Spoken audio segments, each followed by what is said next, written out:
haven't always been plant-based, and I certainly haven't always looked like I do today. But by changing the way that I think about food, I've cut my body weight practically in half and kept it off, all while enjoying delicious food that just happens to be plant-based. When people think about eating plant-based, they often focus on all the foods that you can eat. But this series is gonna focus on the delicious variety of foods that you can eat. And we're gonna visit some amazing places doing plant-based properly. Good. This season, we'll show you how with some simple tweaks, you'll make the kind of food that you'll wanna eat that just happens to be good for your body. And today, I'm gonna walk you through the basics. With a savory breakfast scramble, scrumptious sandwiches, and a mountain of nachos that does not scrimp on comfort food goodness. Now, let's get our butts into the kitchen. All of today's recipes are available on pbwithj.ca. I grew up loving scrambled eggs as a kid, so this is my nice whole food plant-based substitute. It's a tofu scramble, and you can make it totally customized for what you like. You can just do the scramble on its own, but I always like to throw a couple vegetables into it. Before we started, I pre-cooked some red peppers, mushrooms, and red onions. The first thing we're gonna do is we are going to put in some vegetable broth, about a half a cup. And then right away, this is tofu right out of the package. All I did was just kind of cut it up. We're gonna crumble that right into the pan. We'll break it up more with our spatula. I'm using a whole block of tofu. This is easily enough to serve kind of 2 adults, or you can make a big batch of it and have it for another breakfast morning. Listen to that squishy. It's not an attractive sound, but that's the sound it makes. You'll see I didn't break it all up with my hands, so we just keep on kind of mashing it down and letting it cook down as the vegetable broth evaporates. We'll let this cook down for about 7 to 10 minutes, roughly. And we will add a little bit of seasoning as we go. So that's looking pretty good. The kind of tofu I'm using here is extra firm. Firm would also work. It just helps hold the shape. If you use a softer tofu, it'll just kind of fall apart and turn into a bit of a mush, which I don't think is what you're gonna want. So I'm just gonna add just a little bit more vegetable stock just to help loosen things up. And now this is where we're gonna add the flavors in. Teaspoon of garlic salt, and then 1/4 cup of nutritional yeast. This is gonna add a lot of the flavor, even a bit of a cheesy vibe. It looks like scrambled eggs to me. This is where I'll mix in those vegetables, mix it more of a scramble here. Let those get mixed in, and then just as that's going, I like to add a little bit of leafy green in there. So I just kind of chopped up a bit of kale, and once that's wilted down, we are ready to go. This is a really, really quick morning breakfast that you can make for a bunch of people, or you can just store the rest for leftovers. It keeps in the fridge really, really well. And I don't know, if I'm crazy, I think that looks like scrambled eggs to me. That's really nice. You could top this with some hot sauce, salsa, ketchup, whatever you like to put on scrambled eggs. Make it your own. And now I'm off to Pfennings Organic, just outside of New Hamburg, Ontario. Pfennings supplies organic produce to the Kitchener-Waterloo region, GTA, and as far as Quebec and parts of the United States. The Pfenning family has been farming as far back as the 1600s in Germany, but it was in 1981 when they moved to their current location. Now head of the family, Wolfgang Pfenning has been here since day one. At that time, my parents started with about 150 acres, and today we farm 800. I was born and raised on an organic farm, and when we came here, we met other organic farmers that were here. We were part of developing first organic standards called OCIA. Supervisor Paul Forbes knows the importance of those standards and what they can mean to the consumer's experience. It's more fresher. There is no fertilizer or anything that had to it. It's better. You can feel the freshness of it coming from the field. But for Pfennings, their way of farming isn't only about delicious and healthy produce. It's very important to us that the people have a safe work environment, friendly work environment. I like to take coffee to the teams, like my wife makes coffee for everybody every day. It's coffee time! It's so hard facing music Hard to make that change when the situation's Everyday critical. coffee, tea, Everything looks strange. cookie, I got my good. looking out the It window. also gets me in touch with everybody who I'm giving coffee to, and you have a moment you can talk. Lincoln still digging leak over there? Yeah. The type of agriculture we engage in, it employs a multinational workforce. So I can say good morning in 10 different ways, or you come to one work team and they have their cultural music on, and it's kind of nice. And you go into that area and all of a sudden you're in India. See, the consumer votes with the dollar. There's a huge pressure to drive our prices down while operating costs are rising. So when you buy organic, it supports not only your health, but a healthy and vibrant work environment that puts people and workers first. Whenever you get a chance, pop by a local farm store or farmer's market and buy local and in-season produce. They smell so good. I would take a bite, but I'd have a mouthful of dirt. Speaking of delicious produce, let's head back to my farm to use some. Nothing says lunch like a good sandwich. So I'm gonna show you how to make a chickpea salad sandwich. But first, as an additional topping, I like to make a smoky toasted almond. So we start with 3/4 cup of almond. We make a liquid mixture here using maple syrup, liquid smoke, tamari, or soy sauce. Let's give that a little slushy slush. It'll mix together nicely. And then we're gonna mix that with some nutritional yeast to give it a bit of a cheesy flavor, as well as some paprika, garlic salt, and then just a little bit of salt and pepper. Let's give it a nice good stir. Oh, that smell, it smells so good already. Mix a bit of a paste.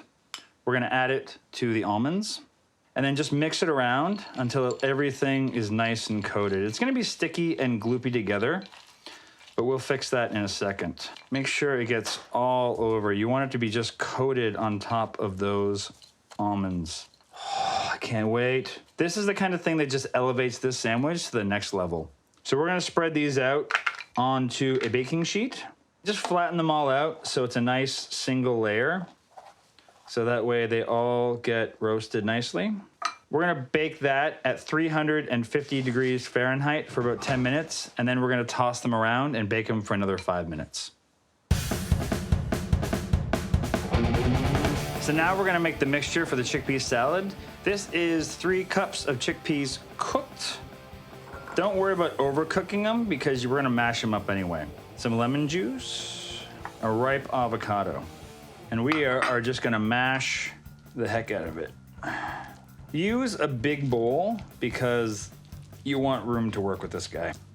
So that's about the right texture we want. If there's still a couple chunks of chickpeas, that's okay. It'll add a little bit of extra texture to the dish. So now we're gonna add the rest of our mix-ins.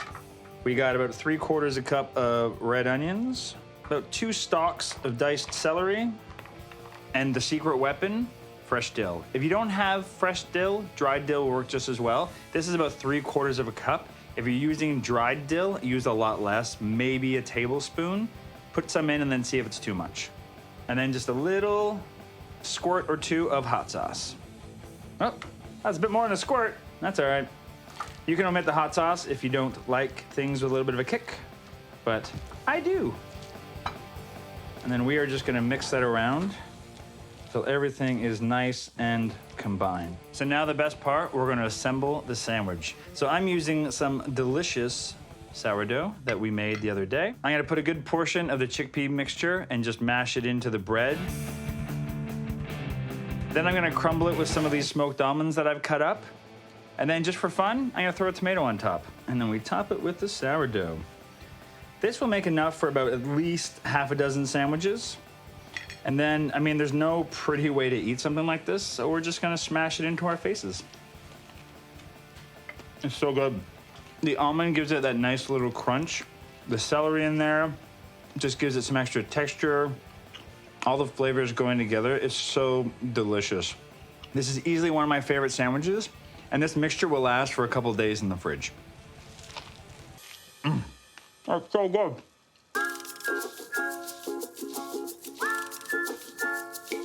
This is a perfect example of how you can take a comfort food classic and make it whole food plant-based. We're gonna make loaded nachos, or as we call them in my family, Nacho Mountain. The first step is replacing what we would normally put on top would be like a ground beef, any kind of meat mixture.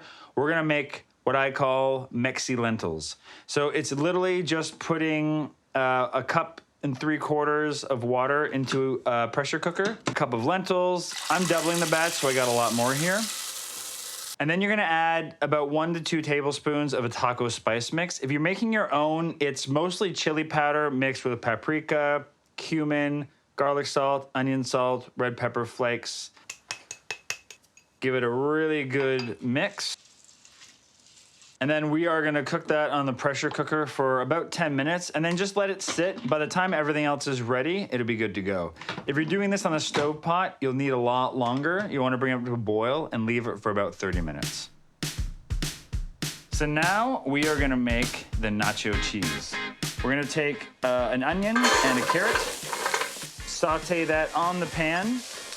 If it starts to stick, you can throw in a little bit of broth. We're just gonna let that cook for about a minute. A little bit of salt on top.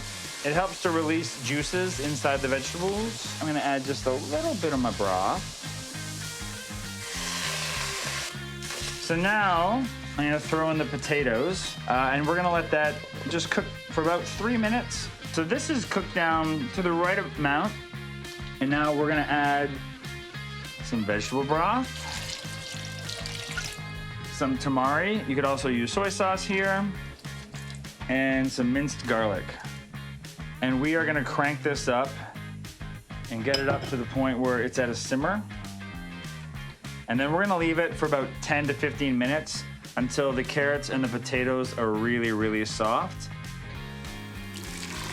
We're just gonna dump all of that good potato carrot goodness into our high-speed blender. This is where the nerdy magic happens. Some tahini, we have lemon juice, paprika, and garlic powder. And last but not least, nutritional yeast. This is the key to making it nice and cheesy. We are gonna blend this until it is nice and smooth, and then we're gonna add that tapioca starch. This is the stuff that's gonna make it really, really get thick and bind like a cheese.